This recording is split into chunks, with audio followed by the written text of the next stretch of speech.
नमस्कार दोस्तों, दिल्ली में आतंकवादी हमला हुआ और कई लोगों की जान चली गई। अब बहुत सारे सवाल लोगों के मन में हैं, लेकिन सबसे बड़ी बात जिस पर कोई ध्यान नहीं दे रहा है कि जिन आतंकवादियों ने मिलकर इस धमाके को अंजाम दिया है वो सभी को दिख रहा है। कितने लोग मरे, कितने लोग घायल हुए, हमला करने वाला और करवाने वाले डॉक्टर थे, मुस्लिम थे और आतंकवादी थे, ये सभी को पता है। परंतु एक चीज जिस पर किसी का ध्यान नहीं जा रहा है वो ये है कि इस हमले में 12 लोगों की मौत बताई जा रही है और 20 से 25 लोगों के लगभग घायल बताए जा रहे हैं। अब सबसे बड़ी बात यह है कि डॉक्टर का काम होता है लोगों की जान बचाना, परंतु इस घटना में जितने भी आतंकवादी निकल रहे हैं वो सभी डॉक्टर्स हैं और प्रोफेसर हैं।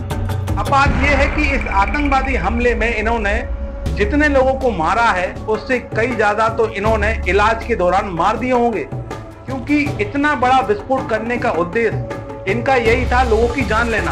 तो भाई ये तो कई लोगों की जान ले चुके होंगे अस्पताल में भी, और वहां पर तो इन पर किसी का शक भी नहीं जा सकता क्योंकि ये तो डॉक्टर थे। और सीरियस कंडीशन बताकर गलत ट्रीटमेंट करके ये तो कितनों को निपटा चुके होंगे।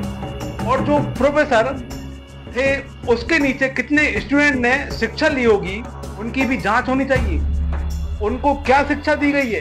हो सकता है कि उन्हें उल्टा पढ़ाया गया हो, क्योंकि इनका तो मकसद ही लोगों को मारना था। तो इन्होंने तो हर संभव कोशिश की होगी जैसे हो सके लोगों को मारने की। और जिस यूनिवर्सिटी से इन्होंने पढ़ाई की वहां की भी जांच होनी चाहिए।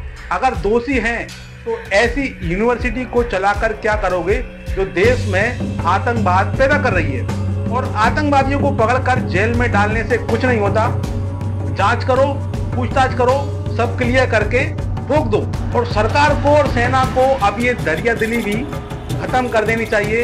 इन आतंकवादियों के जनाजे में भी कोई शामिल होता है तो उनको भी आतंकवादी घोषित करो और ठोको भाई, क्योंकि देश में बहुत गद्दार भरे पड़े हैं। और जो देश के विरुद्ध काम करे, वो हिंदू हो, मुस्लिम हो, सिख हो या ईसाई, उसको तुरंत ही ठोक देना चाहिए।